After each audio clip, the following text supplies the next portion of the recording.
Hello everyone, welcome to my YouTube channel. हजुरहरू सबैलाई मेरो नमस्कार।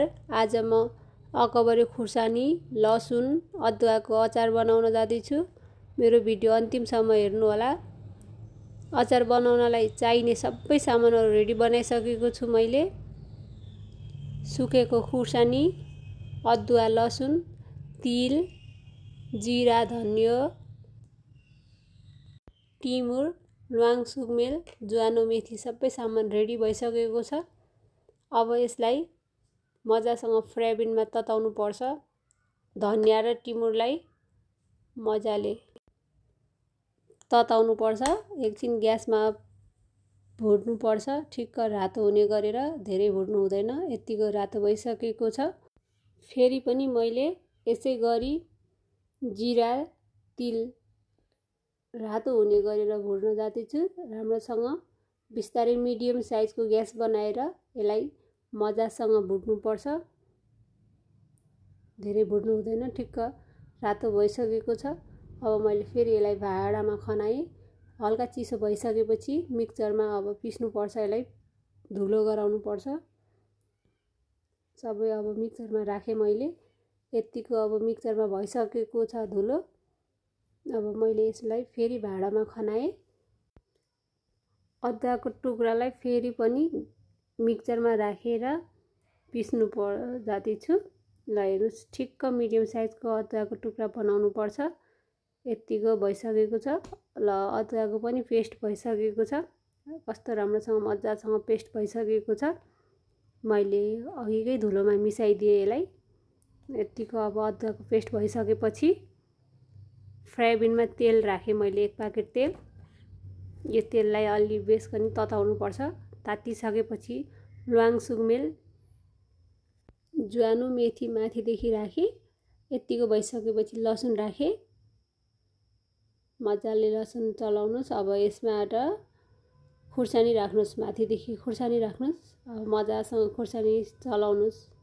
एकचोटि तेल सेल यो मजासँग लाग्न दिनुहोस्। यतिको भइसकेपछि अब हेर्नुहोस् कस्तो राम्रोसँग खुर्सानी पाक्यो होइन त। अब यति भइसकेपछि अघि पिसेको मसला, अदुवाको पेस्ट माथिदेखि राख्नुहोस्। यतिको मजासँग राख्नुहोस्।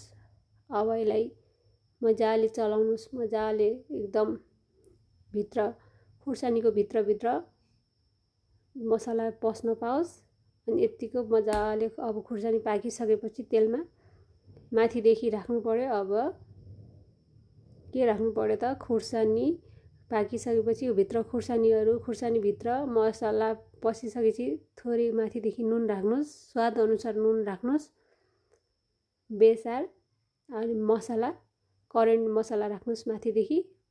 नुन, बेसार, करेन्ट मसला माथिदेखि राख्नुहोस्। अब रेडी भइसक्यो, पाकिसकेको छ। अब ग्यास अफ गरेर यति चिसो भइसकेको छ अचार।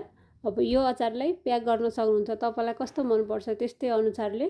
तपाईँलाई यो खुर्सानीको चोक्टा नै मनपर्छ भने अब प्याक गर्नुहोस्। तपाईँ जसरी पनि राख्न सक्नुहुन्छ।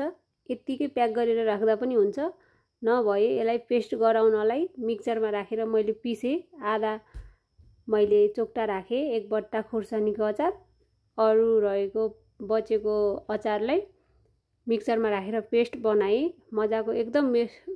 मजाको मिठो स्वादिष्ट हुन्छ। ल हेर्नुहोस्, यस्तो राम्रोसँग पेस्ट पनि भइसकेको छ। फेरि पनि सबै बाँकी रहेको अचारलाई मिक्सरमा राखेँ मैले। तातिएर चिसो भएको तेललाई माथिदेखि राखिदिएको छु एकदम। ल हेर्नुहोस्, मिक्सरमा यस्तो राम्रोसँग ग्रेभी पेस्ट भइसकेको छ। अब यो पेस्टलाई बट्टामा प्याक गर्नुहोस्।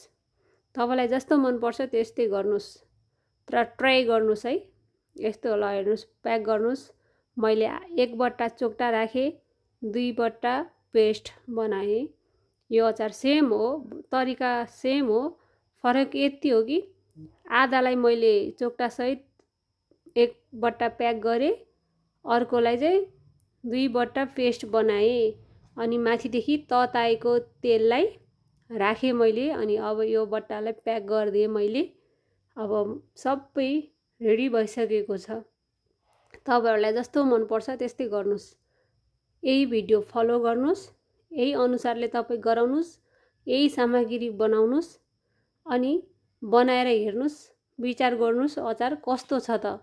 अनि मेरो भिडियोमा आएर कमेन्ट गर्नुस् तपाईको अचार कस्तो भयो भनेर। Okay, bye bye.